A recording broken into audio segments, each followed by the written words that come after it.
What a beautiful night, man, to be doing this Fireside Recap, man, of all the videos that we've been doing. But before we do that, Dom, I'm going to let you do the honors. So we're going to honorary. This is Mike Strigl, our cameraman. Yes. He's always behind the camera, never in front of it. So tonight he's in front of the camera. Tonight he's in front of the camera. Yes. Give you his eyesight and his insight on what, when I'm out there doing my thing, Eric's doing his thing, he kind of gets to see everything. So, I do. So introduce yourself to our fans. Yeah, thank you guys. Been following you guys, and then, had many encounters with Eric in the town where we live, in Doylestown, and we just connected instantly. That was awesome. Of course, same Dom. Parallels in our lives, which is, it's just uncanny. And it's wild too, because I kept running into you, and it was like, at first it was at the Paracon, the very first year, and you did a wonderful little video for that little promo for the recap of that. I was just shooting that on my own. And it was great. And I know. I was like, oh my God. Wait a minute, what's going on? And then right after that, I kept seeing Mike all over town. Oh yeah. We would see each other at the Starbucks, and it was just incredible. And then just knowing that you were a videographer, it was just a natural progression. Oh, absolutely. And you joined the team. I guess what, around this year, right? About a year. We did some promo stuff for some events. Oh yeah. I remember being at the New Hope Winery. Yep. And we shot a little promo there. Yep. And then of course we did our infamous Bigfoot video. If you guys haven't seen that video, here's a little clip for you. Hey, he's got my book. The hell? Where did he go? Not on my watch, Squatch.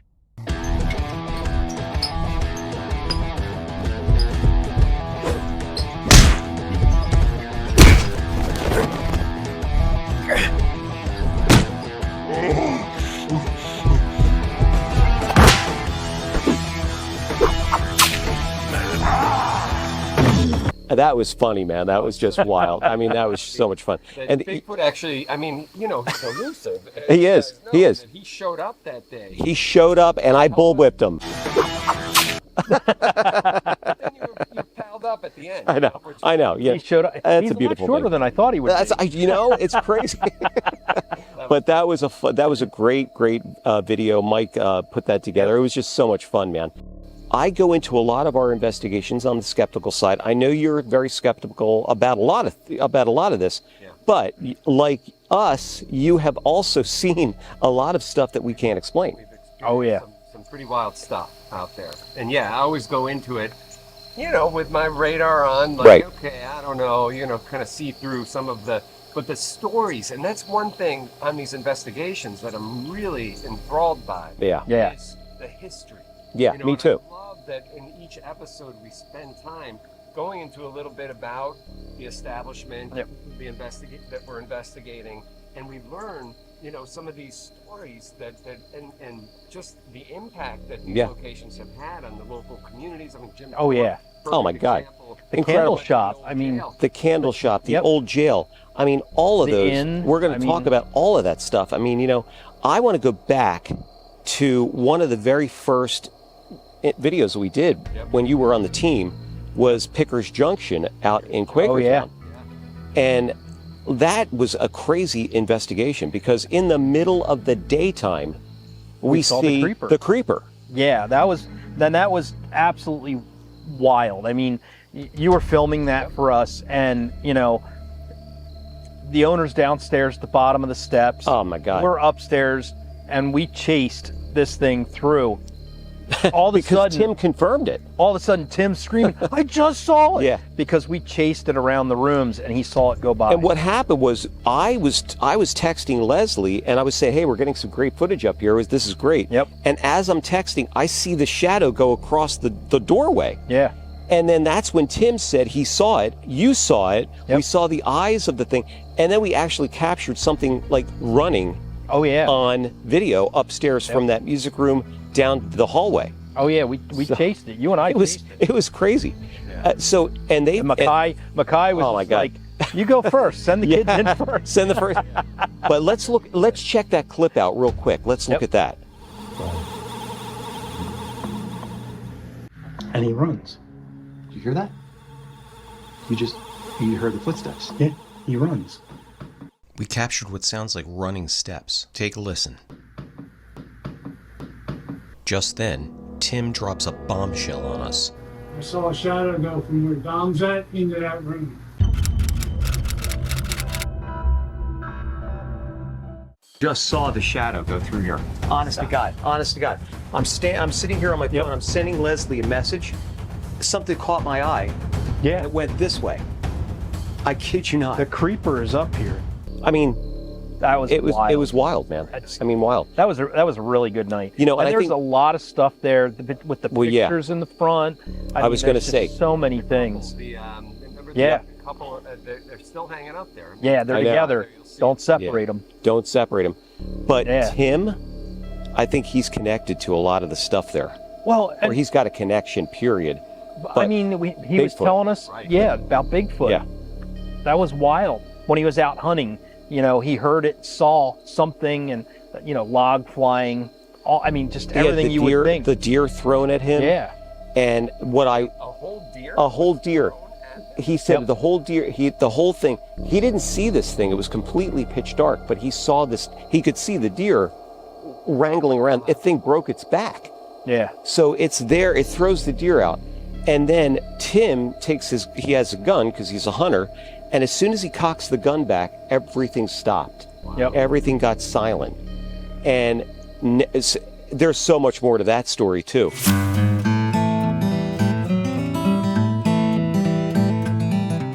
Chris Barrett, for you guys, but for the people that are listening that don't know this, Chris Barrett is the president and CEO of the Pocono Mountain Tourism Bureau.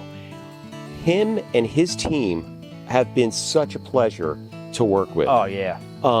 Giving us so many opportunities to tell the stories up in the Poconos. The access that we're able to get. Oh my God. It's phenomenal. Chris is great to work with. Chris is on the investigations with us. Oh my God. Look at this clip from the old jail that we just released, and how Chris is feeling the same thing that he felt earlier, but he's feeling the same thing when we were there that night. Let's check this out. This was where I was walking. Now I feel like something cold here. Right here. Whoa. I feel something cold here. It was right here. And I was walking this way. Camera was down on that level. I feel the exact same way I felt before. But I just felt like, look at this. It's jumping right here. There we go. Just then I felt like it passed me here. And I started walking here, and then our director said, actually, so I'm walking here, and I took 2 steps to stop to look at the camera. I delivered the line. That's when I felt it on my shoulders. I mean, that was wild. And we were upstairs on that second floor, and I said to you that something was following me, and it was the exact same thing that he felt. Chris he was blown away. Chris, that feeling that you just got, it was the same feeling that you had before. I did, except not the shoulders, but the coldness of the air. So it was like kind of went through you. You. Instantaneous. Yeah. I felt the same thing over there. I don't know if it's like because and it's humid in here. That's the odd thing. There's no air conditioning. Right. There's no ventilation. It can't be anything but that. Absolutely. He was blown away. But to get him down down to the dungeon. Into the dungeon. But he said, since you were there, since we were all there, he wanted to go. And so he went down. So he beat his fear. And that's what I had said on that video too. I said, look, if he knows exactly what, we're here to protect, maybe that gives him a little bit more confidence to go down there. But that dungeon, man, let's show the folks a little clip of what we caught down there. So dark. Oh my God, it was. Check this out. Yeah, check it out. Happened to ours. I hope we have that B-roll somewhere. Oh my God.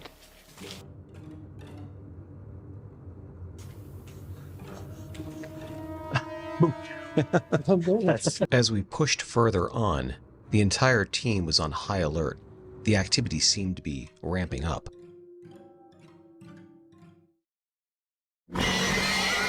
That's crazy. And can you imagine being an inmate and being in there with very little light? I mean, the way they had those candle lights in there, that was about the only light you got. What did Blaine say? It's like sometimes he'd be down there 2 weeks with no light. Yeah. It would be just pitch black. That is crazy. Crazy. Oh, yeah. And again, imagine being a prisoner, knowing what's going to happen. Yeah. You know, and seeing others who are in cells next to you, you know, or hearing at least, getting pulled out, and the whole exhibition.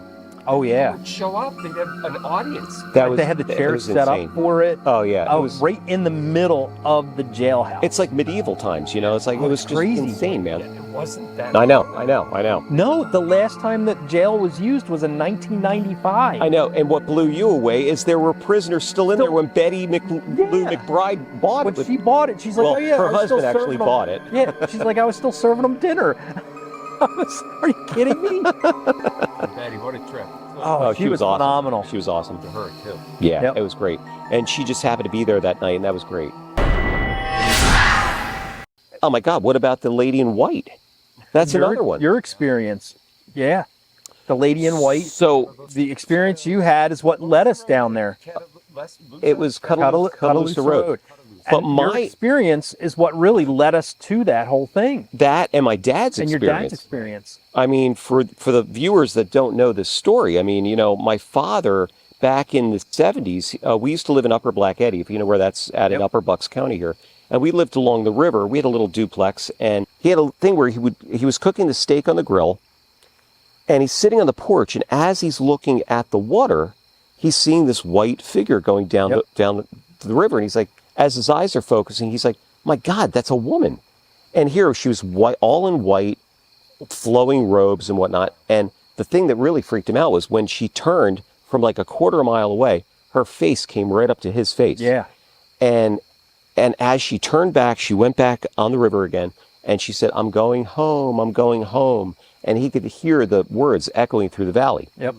Now, he told that story for as long as I've been alive, and even on his deathbed, I said, Dad, did that really happen? He's like, I swear that happened. Wow. Now, fast forward to my encounter in 1997. I was driving in, and it was nowhere near the river, but I was driving down Pine Lane in over by Pineville, and I'm going at a good clip, and a deer came out, hit the deer, and oh my God, I felt terrible. And I'm sliding like 60 feet because I was going pretty fast. Stop the car, get out of the car, and I'm looking at this poor deer, and all of a sudden, man, I hear, how's your hands? And now I'm going to a gig. I'm going to a gig as a jazz piano player. Why would someone ask that? Yep, they have no idea. Why would they ask that? So I turn around, and there's this lady in white coming out of the woods, and she takes this deer by the ear, this 200-pound deer, takes the deer and drags it off the road like it's nothing. And then says, get in your car, get out of here. So she had a communication with me that way. Yeah. I didn't even say anything. I was so stunned, I didn't say anything. To this day, I still get goosebumps talking about it. Oh, yeah. Because it happened. And I went back the next day thinking, again, skeptically, thinking, maybe it was somebody that lives in, has a house nearby, and they spooked the deer out. Well, I went back during the day, nothing but woods back there. Yep. No houses, no nothing. And then my friend Tim Griffin, one of the reasons why we were down at Cuttalossa, where I'll show you this clip, is, and what you were tuning in on was unbelievable, was that Tim, if anybody knows Cuttalossa Road in Bucks County here, beautiful road. Yep. And the energy of this road, it completely changes when you turn onto this road. Dark, desolate. It's so crazy, right? Picture a little bit. I mean, you're out in the middle of nowhere. And what happened? And what happened when we were there? Yeah, well, the birds. There was no sound. Silent, yeah. And then I hit that spot of air right at the bridge. Let's show them that clip. So let's set that up first. So we're walking up, trying to figure out. Pinpoint. We were walking from the little Hobbit house. Right. And we were walking which has been one of the most photographed places. Yeah. And we were walking back towards the car on Cuttalossa Road, going up to the bridge where your friend had his experience right there at the bridge. Car. Yep. And as we're walking up, all of a sudden you were filming and you felt it, I felt it, and you felt it. It was crazy. It was a cool night like tonight. It was a really nice night. It was 60 degrees probably. It was just like tonight. Yeah. Yep. And we walked up there, and immediately it was like a wall of heat Oh my and God! It was 80 degrees. That wall. I mean, it was such a drastic difference. Let's show them our reactions to it was crazy because it's just something that happened. Yeah. So let's check that out. Yep. Suddenly, Whoa. Did you feel that? Feel how warm it got right here. Yeah. Holy Yeah, right here. It's so warm. I have chills, and it's so wow. warm. I got chills from it. This is like 20 degrees difference. It wasn't like this. No. Yeah, let's walk through here. That was weird. we all collectively felt a wall of heat in this particular location. Come over this way, and I feel it right here. Wow. It was like a blast. Yeah. Blasted with it. That is wild. Holy. Mike, you felt that too, right? Oh yeah, he's the one that screamed. The camera was rolling. You'll hear that when you play this back. Oh my God, man! That is wild. I mean, guys, that was like That was wild. crazy. That was was crazy. And it was there. I mean, we all felt it. You were the one that really alerted it. It hit. Yeah, because you were in front of us when it hit. Yeah. And I was like, wow. So the thing is, Dom was sitting there, and you were getting a headache because you kept tuning in on this whatever entity was there. But I find it interesting because he started getting that headache right around the area that Tim had that encounter right on the bridge. That whole area too was crazy too, because Sherry and I, and we went down to the bridge later on. We went to the Stockton Bridge, where it's Center Bridge right there. Yep. Sherry and I had a UFO encounter there with, for all intents and purposes, those orange orbs that people see. Let's take a look there. There we are. There we are. That is wild. So we're on the bridge, and I just, out of the corner of my eye, I see these 5 orange orbs that just showed up out of nowhere. And all of a sudden, and Sherry got a good look, but I'm sitting there, of course, fumbling to get my phone. Yep. Take the phone out. I'm trying to get a picture. Of course, what happens? The flash goes off in the car. So then I took the flash off, and by the time I got another shot, because you have about a 5-second window there to do this. Sure. One by one, they started petering out, and I was able to get one shot, and that's what you'll see. That's what you see here. And that was the one shot. But these things just disappeared. They were not drones. This was 2016. Yeah, it was before drones. This is January of 2016. This was before any of the drone incursion. Yep. But the thing is, these things disappeared. They were there and gone. Yeah.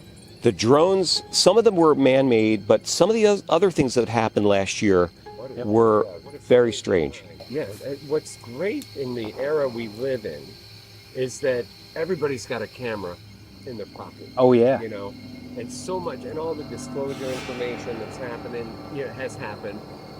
That hey, even the government, they've come out and say, no, it's real. Oh yeah. We can't explain it. Yep. You know, we don't know what it is, but it's real.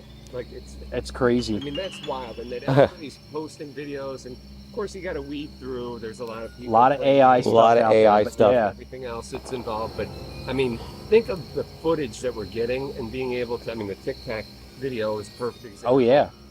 Those shot years ago. Oh yeah. That has been proven to be. Hey, it's Legit. legit. Legit. You don't know what it is. These Navy pilots are seeing this stuff. Yeah. And that's the beautiful thing. You just said it. It's like the government's saying, hey, folks, the UFOs you're seeing are real. Yep. We just don't know what they are. Yep.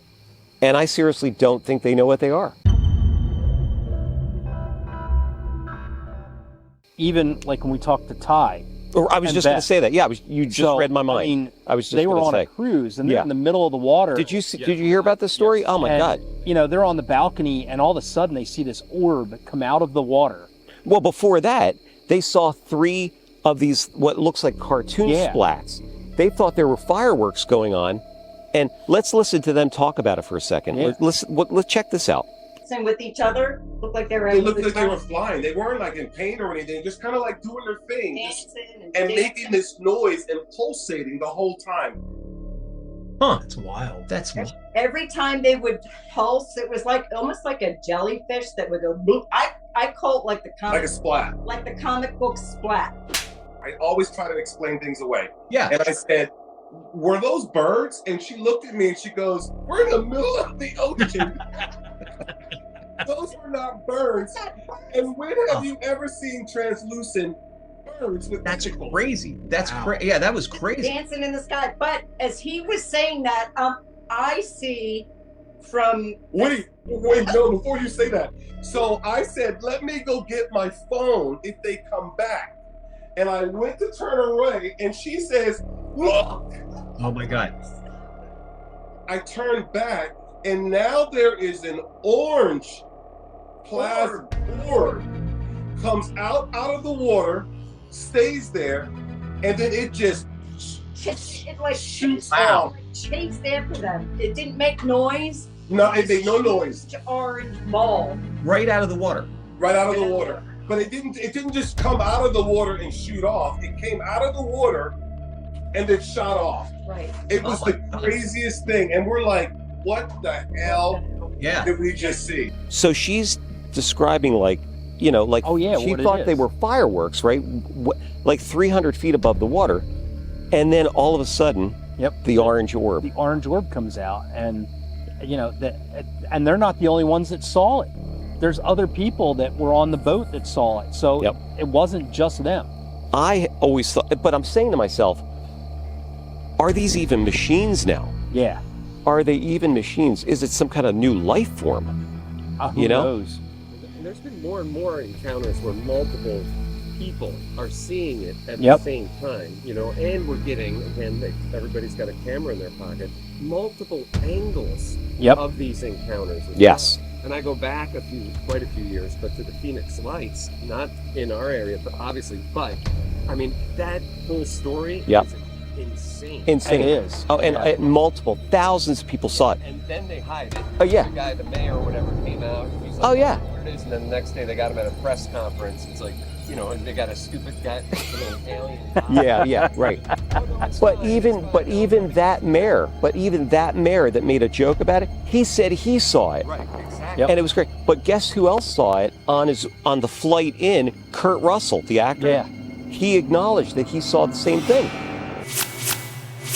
It's been an amazing ride, man. I mean, and we've got a lot more to do. Yes. Yeah. We have not stopped. We're not going to stop. We've got some huge things coming up that I haven't even told you guys about yet. So that's coming soon. Okay. I know what they are. Dom, we were going to get that shirt. We were going to get a T-shirt made. Don't tell me because I already know. Incredible. Incredible one-liners. I got a bunch. What have you gotten us into? Yeah, exactly. What have you gotten me into, Mintel? You know, we got a lot more work to do, guys. So, you know, can't wait to get out in the field again. So I'll see you guys next week. But in the meantime, keep rolling, man. Heck yeah. And keep the eyes to the sky. Always.